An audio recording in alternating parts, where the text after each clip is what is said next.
Hello,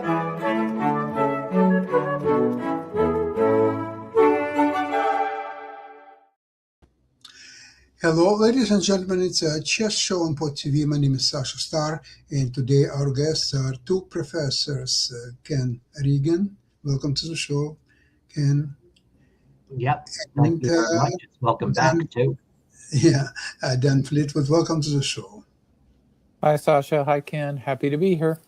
Yep. Okay, so now the major show in town, if you exclude the Soccer World Cup, it's Grand Chess Tour tournament in Zagreb, where we have Rapid, which ends today as we're recording. And actually, the last round is quite interesting that the Firouzja, who was almost a sure thing to win, lost previous round to Abdustorov.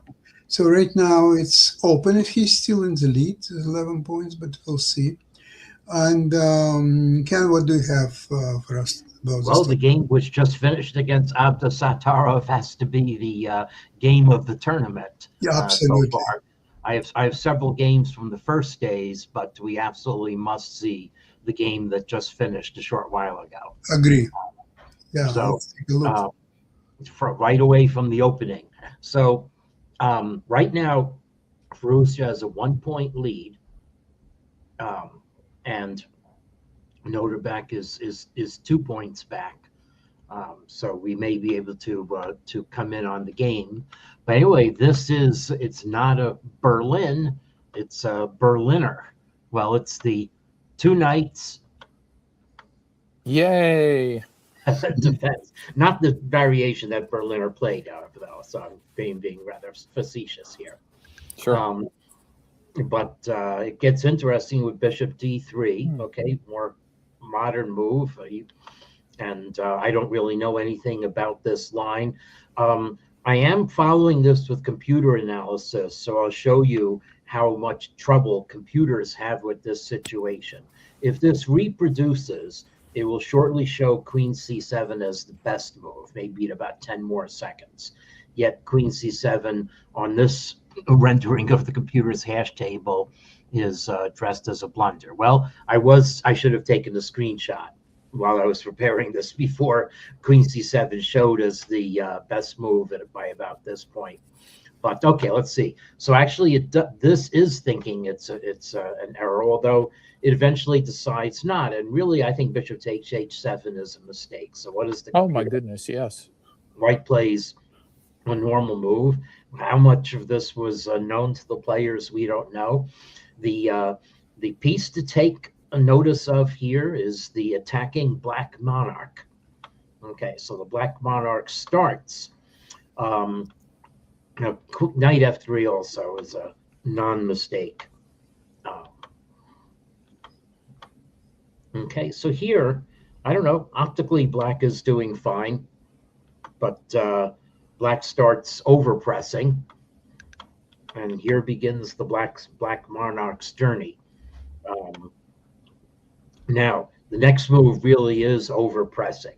The computer wants Black to play G5, okay, which is wild. I guess if White captures, Black gets checkmate against H1 too soon.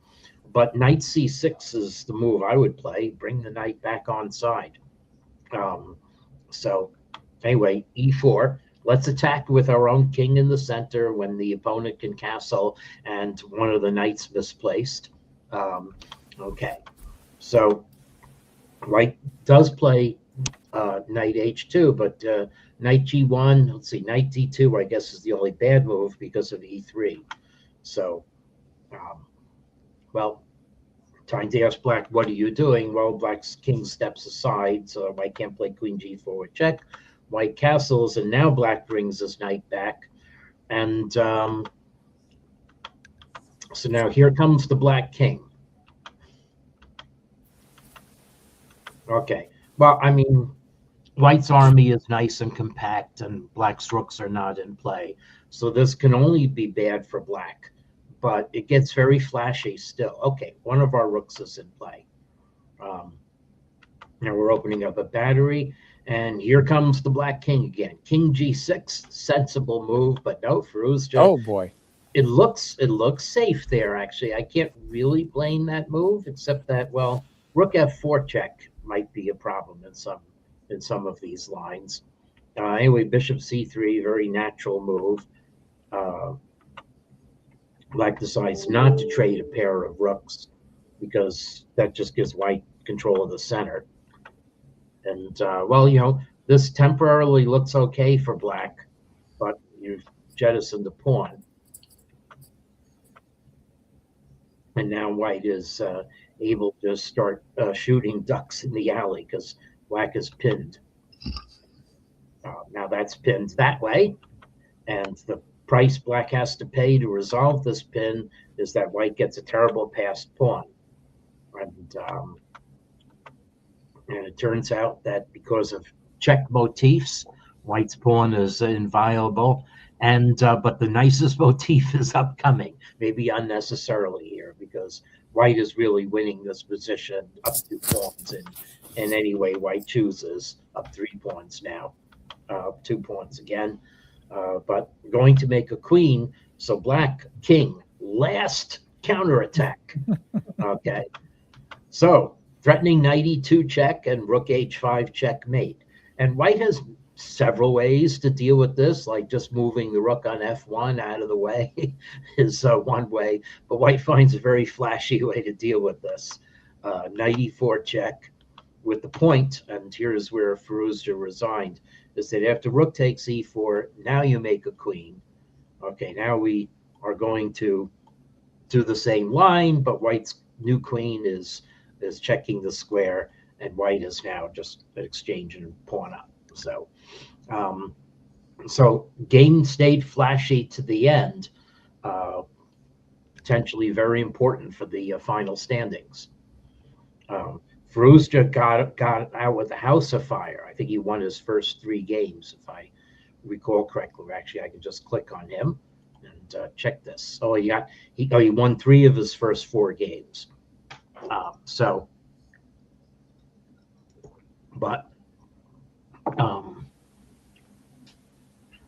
Well, yeah. Now this is the blitz portion. The 2 are combined in this tournament, with the blitz being 1 point for 8 per game, and the rapid being 2 points per game, 1 for a draw. But it still has independent significance whether you win the rapid. And Firouzja is playing our world champion Gukesh, who is in general just slightly on the positive side of the ledger, but has not really been in contention. He lost to Bogdan Daniel Deek, which is a bit hard to imagine. Let's see, does anyone have a decisive edge here yet? No, we'll take a look. Let's take a look at some of the other games that I had queued up. That's Gukesh losing. That's not the one I want to do first. I actually want to cover this one first. Prague. This is a very nice game from the first round against Vincent Keimer.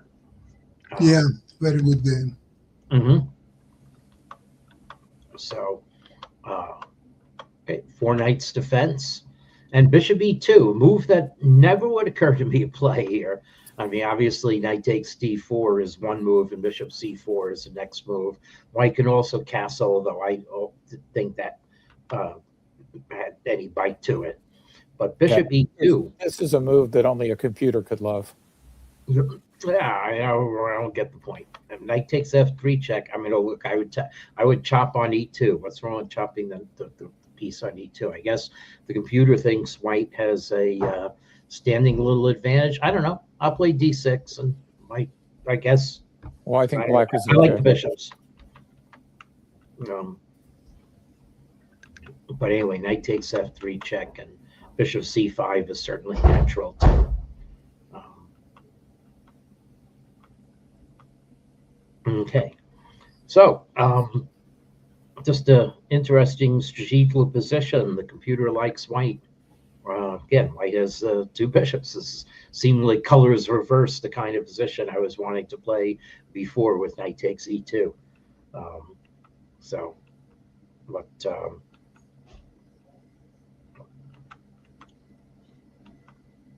this looks good, except that white's position is open, and white is going to be able to take advantage of that.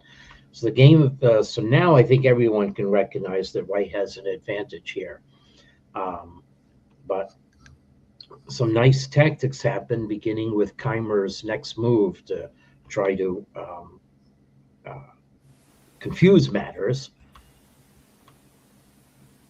Okay, so now both players have compromised pawn positions, but in these kind of positions, the sweep of the bishop still really is what matters.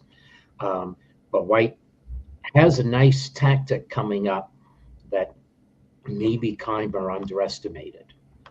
So Keimer comes in here. I would like to ask, did you see white's next move not when you played knight takes g4, but a couple moves back? So this looks good for black. The knight's coming to e3 or to f2 with check. But bishop d4. Yes. Very strong. I was looking at rook takes f4. Yeah, I guess there's a check on f. Yeah, then I saw I had gotten to the check on there, and I didn't know whether there was compensation. Yeah, there might be here. There might be. There might be. But bishop d4. Wow.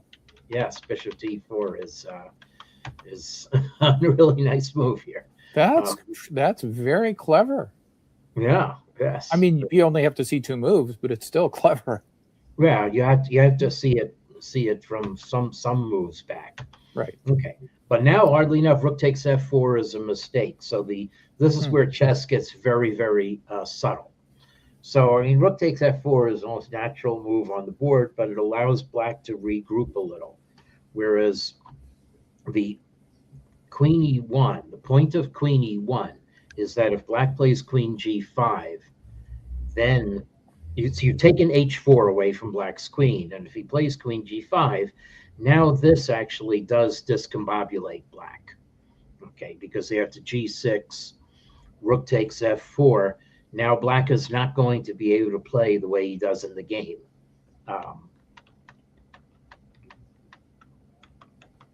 So rook takes f4. Now queen g5, and it's not so easy for white to maintain the rook on its position. Okay, rook on its position, pressuring g4 and even overprotecting d4 is a good thing. Whereas here, moves like g3 don't really make sense. And white could play the queen to f1 to guard the rook, but that's not as nice as the square e4. So white falls back, and now black gets some tempi for recovering a pawn and pressure against white's position. So black is probably okay again here.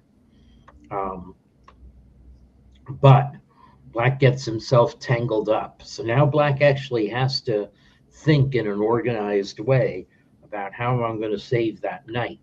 Yeah, and think within 15 seconds. Yeah, that's right. He's down 15 seconds. Yeah. Wow. Yeah, it's a tough position. You could play here when white can't take it for a while, but because of the pin, you're not going to be safe going back to f6. So anyway, Keimer decided to go all in and play the queen to the more aggressive attacking square, but the very simple refutation, king g1, undoing the pin.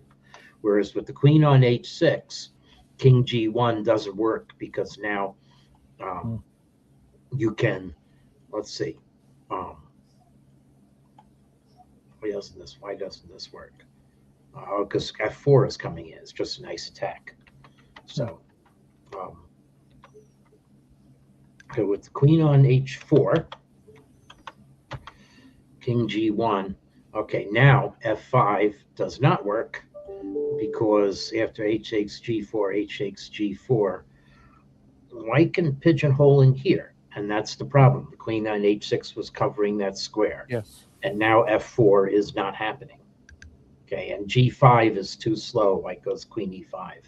Yeah, so, not going to see that in 15 seconds. Yeah, so that's really subtle. Why the queen was better on h6 rather than on h4. So black in desperation, sacrificed in exchange. And there's a little bit of flashy tactics with the rook on a1 coming from check, but white is just able to roll with it. Mhm. And now the problem is that there's a mating combination, and it's going to happen regardless of whether you take on h1 or not. So let's play the action. The way the game happens is similar, but it's nicer if I give white a rook down. So this is actually mate because black cannot stop white's queen from coming into h7. Pretty. Yes, very pretty. Yeah. So let's actually peek, however, back at the game, see if anything has happened. In particular, see if Praggnanandhaa can whip up something with black. Well, no, he's not in. Wait a second. Is he? I thought he's in contention. Yes, he is. He's one of the people on 10. He's at a very much up and down tournament. So let's see. Yeah, he's playing on Ishgiri, and let's see. And Firouzja Gukesh. Okay, Gukesh actually has Yeah, he slight may have a advantage. little bit. Yeah. So this may be setting up for quite the ending. Well, let's look at two other games. Let's look at Maxime Vachier-Lagrave in the first round. This was the other notable game from the first round, and this game makes a very funny impression on me because black is fine, and then 5 moves later, without having made any obvious mistake, black is not only losing but desperate. And this is, I have to say, it's an area where my understanding of chess comes short. So I'll leave it to you guys maybe to do the major commenting and and see what happens. So yeah, London system, I guess, right? Yeah. Yeah, the knight's on the wrong square, but this is, I guess, maybe this is more like a Jobava London. Okay, that's what I was going to say. Jobava London, yeah. With G5. Oh, hello! I love it. That's awesome. Yeah. Dave chess. Yes, there we go. Okay. Well, let's see. We're leaving the pawn out there, but I can't take it. So, so the computer actually likes white half a pawn here. Surprisingly, I guess G4 is good for space. Plus, white has a lead in development, except that the computer doesn't love recapturing with the pawn, and maybe when the computer looks a little more, it's not so great for white. But okay. So black will be fine by move 17 even later in this game. Okay, so all right, well, he has to spend time, but the pawn on G4 does restrict black's bishop on C8. So, and in fact, white is able to get a harmonious structure on the king side in a couple more moves. But first, white wants to expand the influence of the bishop on G2, which is the best piece in the position. So C4. Well, black's threatening to whip that bishop off. And it's interesting enough. Here is this is move 17, 18, as I said. And black is perfectly okay if black just captures on C5. I mean, it's play C5 and then actually B4, B5 more than B6, I guess, is a cute move because black will take over the long diagonal. And black must be completely fine. But, who could fault black's way of getting the bishop on the diagonal this way? Well, the problem is maybe it just allows white to solidify and now recapture on C5 with the rook. Okay. All right, rook C8. Black's still solid. Okay, bishop C6 check covering B7. And F3. Okay, so white is the harmonious structure on the king side that I'm talking about. I was talking about. And I don't know. Looks like black has played sensibly, but in actual fact, black's position is probably even worse than the computer's evaluation. Now, the annotator at ChessBase thinks that this was Black's key mistake in the position, playing Queen E6 to decline the trade of queens. And said Black should have put the computer is recommending Rook EF8, putting some pressure, I guess, on E3. Wow. It's so hard to accept that isolated queen pawn, though. Yeah, that's right. Although it's not on an open file, and White isn't really going to attack it. So, but yeah, I guess that's right. Well, okay. So Queen E6 and B3. Oh, and nice. Yeah, it's like White has the Simple. center mass. The rooks are real solid, and Black can't do anything. So I don't know. Just opt. If I were walking by this board, in a team match or something, I would think Black is okay, and I would think, oh look, Black can dream of getting F5 in and attacking, but White's just really super solid. And let's see what's wrong with F5 right away. Okay, White's knight hops in. Okay, Queen A6. Oh, D5 is going to hit me. Yes.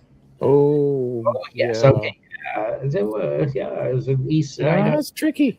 Yeah, it's very tricky. Losing a pawn. That's the real problem. Okay, so Black, this is unstable in the center for Black. Yeah, that's true. D5 is going to happen. So if F5 is no good, then I can see Black being in some trouble here. So desperately trying to overprotect D5. But White just ramps up the pressure, and Gukesh cracks in 3 more moves. So A4, okay, nice move. Can't take the pawn because of B7. Black makes lift. Now D5 and Rook D3. Yo, yeah, that's right.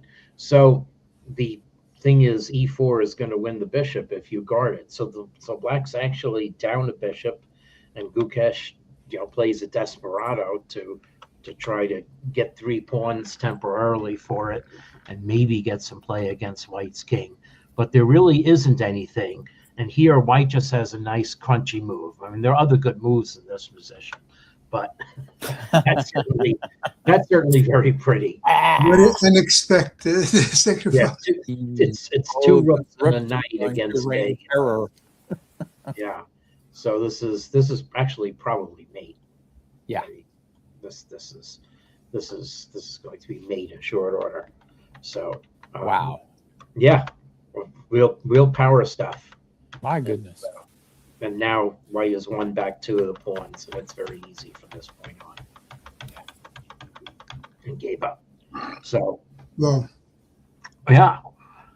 So I have one other game to show. I think we have time for it. Yeah. So that's this game. Okay, so this is now Ali Reza at his best. So this is the bookend to the adventurous king thing that we were looking at before. So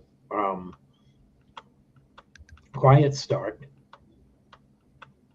but it gets flashy very soon. And apparently, actually, according to ChessBase, Black's knight D8, knight D7 is a novelty, and that previously all 3 decisive games in this variation had been won by White. So the usual move is to play Queen D7 and trade and go into a queenless middle game. But Black can't afford White's coming into central squares or the pin. So obviously you have to have analyzed this, that White's not going to crush Black's center and nail in the knight on C6. But if you have analyzed these tactics, then you know that you'll be able to capture. Okay, so